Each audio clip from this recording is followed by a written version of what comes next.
ಮತ್ತೆ ಎಗೈನ್ ಸರ್ಕಾರ ಕಾಂಗ್ರೆಸ್ ಇವತ್ತಲ್ಲ, ಸ್ವತಂತ್ರ ಪೂರ್ವದಿಂದಲೂ ಕೂಡ ಅವತ್ತಿನ ಪರಿಸ್ಥಿತಿ ಬೇರೆ, ಸ್ವತಂತ್ರ ಬಂದ ನಂತರ ಪರಿಸ್ಥಿತಿ ಬೇರೆ. ತುಷ್ಟೀಕರಣದ ನೀತಿ ಮತ್ತೊಮ್ಮೆ ಪುನರಾವರ್ತನೆ ಮಾಡಿದ್ದಾರೆ. ಮುಂದುವರೆದ ಅಲ್ಪಸಂಖ್ಯಾತರ ತುಷ್ಟೀಕರಣ, ತುಂಬಾ ಸಂಗತಿಗಳು ಕೊಟ್ಟಿದ್ದಾರೆ. ಪಟ್ಟಿ ಕೊಡಬಹುದು, ನಾನು ಸಾವಿರಾರು ಕೋಟಿಗಳನ್ನು ಹಣ ಕೊಟ್ಟಿದ್ದಾರೆ. ಮುಜರಾಯಿದ ಪಟ್ಟಿ ತೆಗೆದ್ರೆ ನಾನು ಬೇಡ್ತಾ ಇದ್ದೇನೆ ಯಾರಿಗೆ, ಮುಜರಾಯಿ ಸಚಿವರಿಗೆ, ರೆಡ್ಡಿ ಅವರಿಗೆ, ಚಂದೇನಲ್ಲ ದುಡ್ಡಿಲ್ಲ, ನಾನು ಏನ್ ಮಾಡ್ಲಿ ಅಂತ ಹೇಳ್ತಾರೆ. ಅರ್ಕೇಶ್ವರ ದೇವಸ್ಥಾನ ಬಹಳ ಪುರಾತನವಾಗಿರುವಂತ ದೇವಸ್ಥಾನ, ಅಭಿವೃದ್ಧಿ ಪಡಿಸಬೇಕು, 2 ಕೋಟಿ ರೂಪಾಯಿ ಕೊಡಿ ಸರ್ ಅಂತ ಕೇಳಿದ್ರೆ ಒಂದು 25 ಲಕ್ಷ ಕೊಡ್ಬೋದು ಅಷ್ಟೇ, ನಾನು ಯೋಚನೆ ಮಾಡ್ಕೊಡ್ತಿರ್ತೇನೆ ಅಂತ ಹೇಳ್ತಾರೆ. ಈ ಪರಿಸ್ಥಿತಿ ಮುಜರಾಯಿಗೆ ಸಂಬಂಧಪಟ್ಟಂತೆ, ಹಿಂದೂಗಳ ಒಟ್ಟು ಕಾರ್ಯಗಳಿಗೆ ಸಂಬಂಧಪಟ್ಟಂತೆ ಯೋಚನೆ ಮಾಡಿದ್ರೆ ನಮ್ಮ ಹತ್ರ ಹಣ ಇಲ್ಲ. ಅಲ್ಪಸಂಖ್ಯಾತರ ತುಷ್ಟೀಕರಣಕ್ಕೆ ಹಣ ಇದೆ ನಮ್ಮ ಹತ್ರ.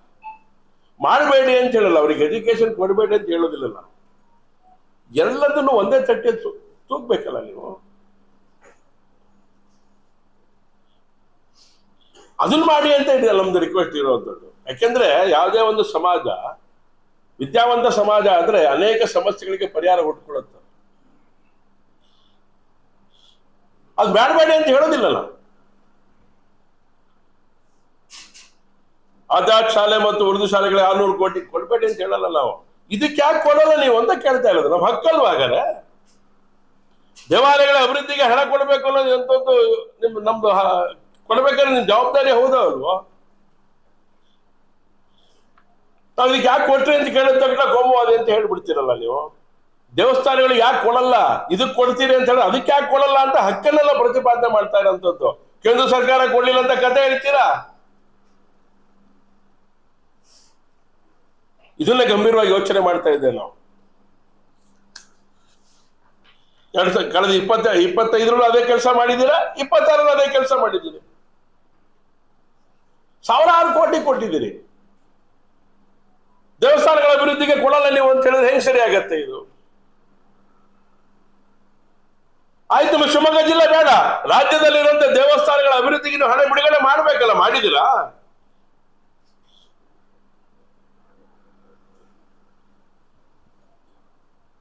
ನಿಗಮ ಮಂಡಳಿಗಳನ್ನ ಸ್ಥಾಪನೆ ಮಾಡಿದೆ,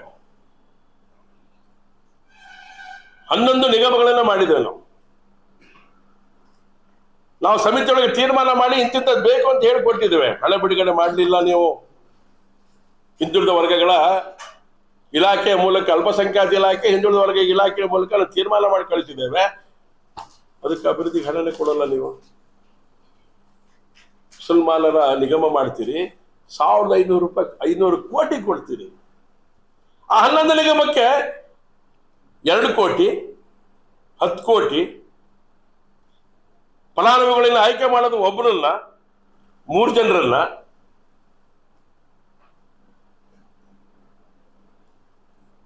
ಬೇಜಾರಾಗುತ್ತೋ ಇಲ್ಲೋ? ಸಿಟ್ಟು ಬರುತ್ತೋ ಇಲ್ಲೋ ಹಿಂದೂ ಸಮಾಜಕ್ಕೆ? ಇದ್ರ ಬಗ್ಗೆ ಯೋಚನೆ ಮಾಡೋಂಥದ್ದು ಬಹಳ ಅಗತ್ಯ ಇದೆ. ಸಿದ್ದರಾಮಯ್ಯನವರೇ, ನೀವು ತುಷ್ಟೀಕರಣವನ್ನ ಕೈ ಬಿಡಬೇಕು. ಇದು ಒಂದು ಭಾಗ. ಜಲ್ ಜೀವನ್ ಮಿಷನ್ ಬಗ್ಗೆ ಕೇಂದ್ರದ ಮೇಲೆ ಗೂಬೆ ಕೂರಿಸುವಂತ ಪ್ರಯತ್ನ ಮಾಡ್ತಾ ಇದ್ದೀರಲ್ಲ,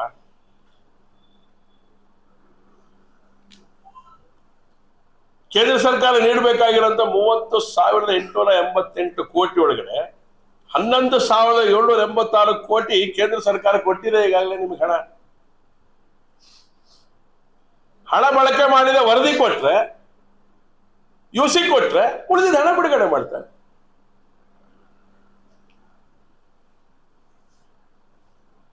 ಇದ್ರ ಬಗ್ಗೆ ರಾಜ್ಯಪಾಲರ ನಮ್ಮ ಬಜೆಟ್ ಒಳಗಡೆ ಕೇಂದ್ರ ಸರ್ಕಾರಕ್ಕೆ ದೂರುವಂತ ಕೆಲಸ ಮಾಡಿದ್ದಾರೆ. ಬಿಟ್ರೆ ಕೇಂದ್ರ ಸರ್ಕಾರ ಮಾಡಿರುವಂತ ಒಳ್ಳೆ ಸಂಗತಿಗಳಲ್ಲಿ ಎಲ್ಲ ಒಂದ್ ಕಡೆ ಹೇಳ್ಬೇಕಲ್ಲ. ಕೇಂದ್ರ ಸರ್ಕಾರ ಕೊಟ್ಟಿರುವಂತ ಹಣದ ಬಗ್ಗೆ ನೀವು ಚಕಾರ ಎತ್ತಬೇಕಲ್ಲ. ಕೊಡ್ಲಿಲ್ಲ ಅಂತ ಹೇಳ್ತಿದ್ದೀರಿ, ಕೊಟ್ಟಿರುವಂತ ದಾಖಲೆಗಳನ್ನ ಪ್ರಕಟ ಮಾಡ್ತಾ ಇದ್ದೇವೆ.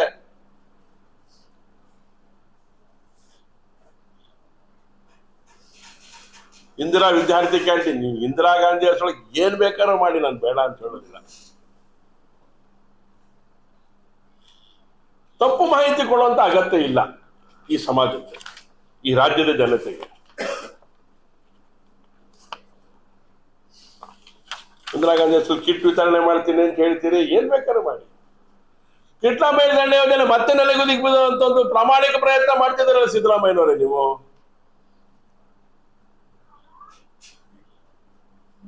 $1,00,000 ಕೋಟಿ ವಿಜಯಪುರ ಚುನಾವಣೆ ಸಂದರ್ಭ ಕೊಡ್ತೀನಿ ಅಂತ ಹೇಳಿದ್ರಿ, ಕೊಟ್ರ?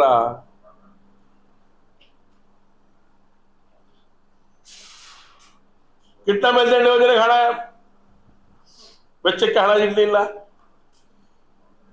ನಿಮ್ದು ಕನಸಿನ ಕೂಸು ಯುವ ನಿಧಿ, ಕೊಟ್ರ ಹಣ? ಯುವ ನಿಧಿಗೆ ಹಣ ಇಡ್ಲಿಲ್ಲ ನೀವು. ಯುವಕರೇನ್ ಪಾಪ ಮಾಡಿದ್ದಾರೆ? ಅಲ್ಪಸಂಖ್ಯಾತರ ವಿದ್ಯಾರ್ಥಿಗಳ ಬಗ್ಗೆ ಯೋಚನೆ ಮಾಡೋರು ನೀವು, ಯುವ ನಿಧಿ ಬಗ್ಗೆ ಯಾಕೆ ಯೋಚನೆ ಮಾಡಿದಿಲ್ಲ ನೀವು?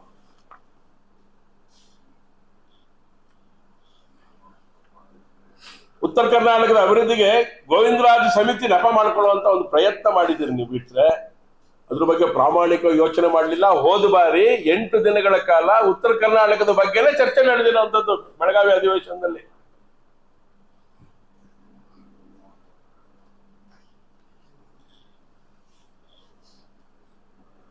ರಾಜ್ಯದ 11 ಮಹಾನಗರ ಪಾಲಿಕೆ ಬಗ್ಗೆ ಹೇಳಿದೆ ನಾನು. ಗ್ರೇಟರ್ ಬೆಂಗಳೂರು ಪ್ರಾಧಿಕಾರಕ್ಕೆ 60,000 ಕೋಟಿ, ದಾವಣಗೆರೆ ಮಹಾನಗರ ಪಾಲಿಕೆಗೆ 100 ಕೋಟಿ.